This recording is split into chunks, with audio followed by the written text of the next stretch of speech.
Welcome back to our channel KPL Learning, and this is your host Kamal Parara. And thank you so much for tuning in.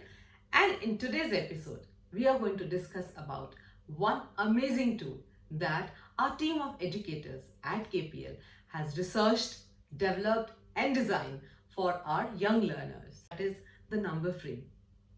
You know what? We all know that seeing is believing.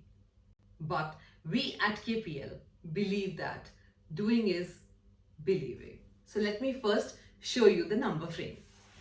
Well, this is the pouch in which the number frame is packed. It is a zip pouch and it is designed beautifully. It is very firm and very sturdy. The number frame, as you can see, has two rods, and on each rod there are 10 beads, 5 red and 5 blue, 5 red and 5 blue. So in all, there are 20 beads on this number frame. I also have to tell you that this number frame is not an abacus. We are not doing any place value here. I'm going to talk about how we can use this number frame for the very basic concepts of mathematics. The 10 frame or the number frame, as we call it, is the latest buzzword in elementary mathematics. And guess what? We can use it for the preschoolers as well. As you know, counting is one of the most important activity for a preschooler. So the children can count on this number frame as 1, 2, 3, 8, 9 and 10. And at that level, the child can repeat again the counting till 10. This will reinforce the counting from 1 to 10. Now let's say the child has enough practice of counting 10. So now the teacher can start with 11, 12, 13 till 20. After they are thorough with the counting of 1 to 20, now the teacher can introduce what comes after or what comes before. For example, the teacher can say, each one of you count 1, 2. And then she can ask what comes after 2. The children will say 3. Similarly, she can say, everyone count 1, 2, 3, 4 and 5. What was before 5? The child will say 4. Another mathematical concept that can be done by this number frame is comparison of two numbers. Let's say the teacher gives two numbers 7 and 5. And the question is, which is bigger? So the child is going to count 7 beads on the upper rod and 5 beads on the lower rod. Now it totally depends upon the child, how the child is going to count, 1 by 1 or maybe 5 plus 2, whichever way. So by now the child has taken 7 beads on the right.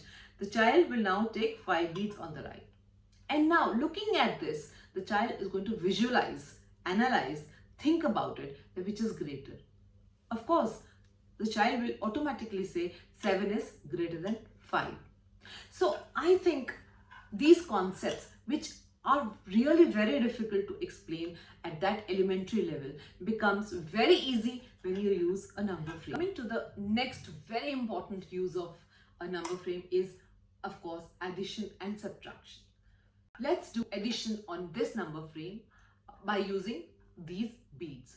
The children can move the beads from one corner to the other. Let's say the question is, what is 7 plus 2? Or the children have to add 7 and 2. So the first step will be, the child will take the bigger addend, that is 7, and move 7 beads onto the right side. Child has to apply his mind and find out various ways to put 7 beads on the right side. Now that there are 7 beads on the right side, the next addend is 2. So the child will count 1 and 2 for the answer. Now again, it depends completely on the child how he is going to find the solution. Maybe he adds 1, 2, 3, 4, 5, 6, 7, 8, 9. So he can give the answer 9. But he also might as well think about this. This is 5 already, 6, 7, 8 and 9.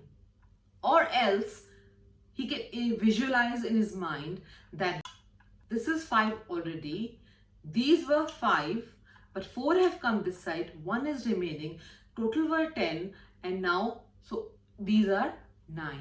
So there are multiple ways by which a child can find the answer working on this number frame. Similarly, we can use the number frame for subtraction. And as it is, subtraction is quite a difficult concept to explain to the children. But then number frame does it all. One very important skill that we want our children to develop using a number frame will be subitizing. And what is subitizing? Subitizing is when the child is not counting one by one as 1, 2, 3, 4 and 5. But the child is taking 5 as an anchor number or 10 as an anchor number.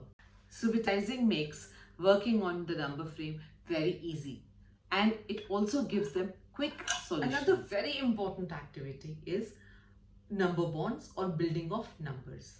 So let's say the children have to form number 7 on one single rod. So now the child is going to think of various ways how to make number 7. One way can be 5 and 2, 7. So that means 5 plus 2 makes 7. Another can be 10 minus 3, which is again 7. The third way can be 6 plus 1, 7. Yet another way can be 4 and 3, 7. And with the number frame, you really don't have to struggle much.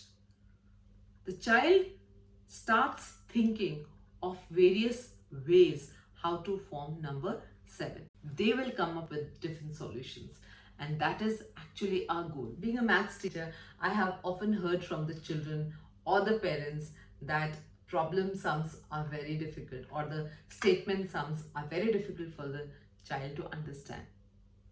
Number frame is one such tool by which I guarantee that problem sums will become a cakewalk. Let's do an activity of storytelling.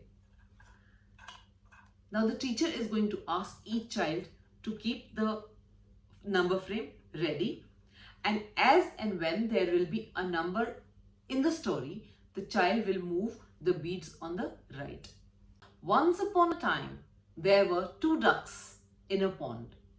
The children will move 2 beads on the right. 3 more ducks join them in the pond. The children will now move 3 more. The mother duck was tired, so she went back. So the child will move 1 bead back. Can you tell me how many ducks are remaining in the pond? 1, 2, 3, 4. Answer is 4. Actually what has been happening? The child is moving the beads thinking about the ducks. And that is how the child is going to understand problems and is going to relate the numbers to the words that you are speaking. When you are using number frame in the class, there is no requirement of flashcards, no requirement of workbooks, no pen, no paper, just the number frame and the child. So I believe having a number frame at every child's table is a must for a mathematics class, and hence this tool is one of my favorite tools from the whole range of KPL products. So with this, we come to an end to today's episode on number frames. There are amazing tools on our website www.kpllearning.com. You must check the website and do connect with us if you have any query or if you want a session on a particular tool. There are tools not only on mathematics but English, Hindi, science and many more.